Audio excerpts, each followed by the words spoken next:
খোকা, আজ এক মুঠো ভাত বেশি দিতে হলে কত বিরক্ত তুই। বৌমা ওষুধ আনতে বললে কত কথা শুনিয়ে দিস। একটু আমার সঙ্গে কথা বলতে বললে তোর হাতে সময়ই নেই। কিন্তু খোকা, তুই যখন ছোট ছিলি, যখন তোর জ্বর আসতো, বাবা দৌড়ে ওষুধ আনতো তোর জন্য। তুই সারা রাত আমার কোলে থাকতে চাইতিস, নিচে নামিয়ে দিলেই কান্না জুড়ে দিতিস। সারা রাত তোকে কোলে নিয়ে বসে থাকতাম রে।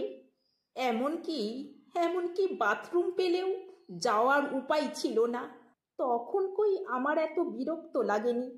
আমার বয়স হয়েছে, চোখেও ঠিকঠাক দেখি না, তাই চেয়েও নিজেকে খুব পরিষ্কার রাখতে পারি না। তাই তোর নাকি আমার কাছে আসতে ঘেন্না লাগে।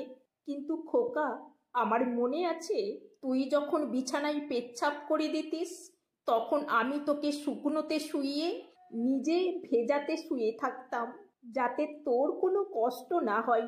কই, তখন তো আমার ঘেন্না লাগেনি। আমার খুব মনে পড়ে জানিস, সবেমাত্র খেতে বসেছি, তুই পায়খানা করে ফেলেছিস। আমি খাওয়া ছেড়ে তোকে সঙ্গে সঙ্গে পরিষ্কার করেছি, যাতে তোর কোনো কষ্ট না হয়। কই, তখন তো আমার ঘেন্না লাগেনি। কিন্তু সময়ের পরিবর্তনে আমার সব কিছু আজ তোর ঘেন্না লাগে, বিরক্ত লাগে। কেন বলতে পারিস?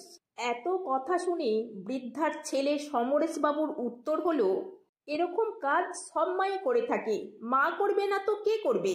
নিজের সন্তানের জন্য সব মা করে থাকে, এ আবার নতুন কি? তাই নাকি খোকা? তাহলে বল, সন্তানের কি করণীয় বৃদ্ধ মা বাবার প্রতি? তখন সমরেশবাবু বলেন, কেন, তোমাকে তো আমি ভালোই রেখেছি, ঘর থেকে বের তো করে দিইনি।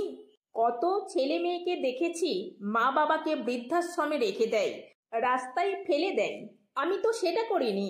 তখন বৃদ্ধা হাসতে হাসতে বলে, আমাকে বৃদ্ধাশ্রমে রেখে দিলে বা রাস্তায় ফেলে দিলে মাস গেলে বাবার পেনশনের টাকা কি করে পাবে তুমি?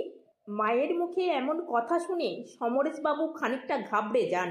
বৃদ্ধা তখন হাসতে হাসতে বলে, খোকা, আমি তোর মা, আমি তোকে খুব ভালো করেই জানি। তাই আমি ঠিক করেছি আমার দেখাশোনা করার জন্য একটা লোক রাখবো, যে আমাকে দেখাশোনা করবে, আমার প্রয়োজনীয় জিনিস এনে দেবে, আমার সঙ্গে দুটো কথা বলতে পারবে।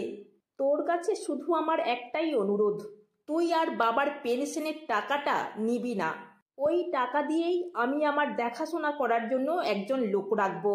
সমরেশবাবু এবার খানিকটা নরম সুরে বলল, দেখো মা, বাবার পেনশনের টাকায় আমার সংসার অনেকটাই চলে। তুমি আমাকে সেই টাকা না দিলে আমার খুব কষ্ট হবে মা। আমি তোমার বৌমাকে বলবো আজ থেকে তোমার ভালো দেখাশোনা করতে। আর এবার থেকে তোমার কখন কি লাগবে আমাকে বলবে, আমি তোমাকে টাইমলি এনে দেব। ছেলের মুখে এমন কথা শুনে মাও রাজি হয়ে যায়। আসলে মা তো সন্তানের কষ্ট কোনোদিনই দেখতে পারেন না, তাই সন্তানের এই মিষ্টি মিষ্টি কথাই বৃদ্ধা ভুলে গেছেন সব কিছু। আজ বৃদ্ধা বিছানাতে, পরিস্থিতি খুবই খারাপ। ছেলে ভুলে গেছে মাকে দেওয়া কথাগুলো, তবুও মা বিছানায় শুয়ে শুয়ে ঠাকুরের কাছে প্রার্থনা করছে তার সন্তান যেন খুব ভালো থাকে, কোনো কষ্ট না হয় তার সন্তানের। আসলে মা তো মাই হয়, আজও মায়ের কোনো বিকল্প খুঁজে পাওয়া যায়নি। কথায় আছে না, কু সন্তান যদিও হয়, কু মাতা কদাপি নয়।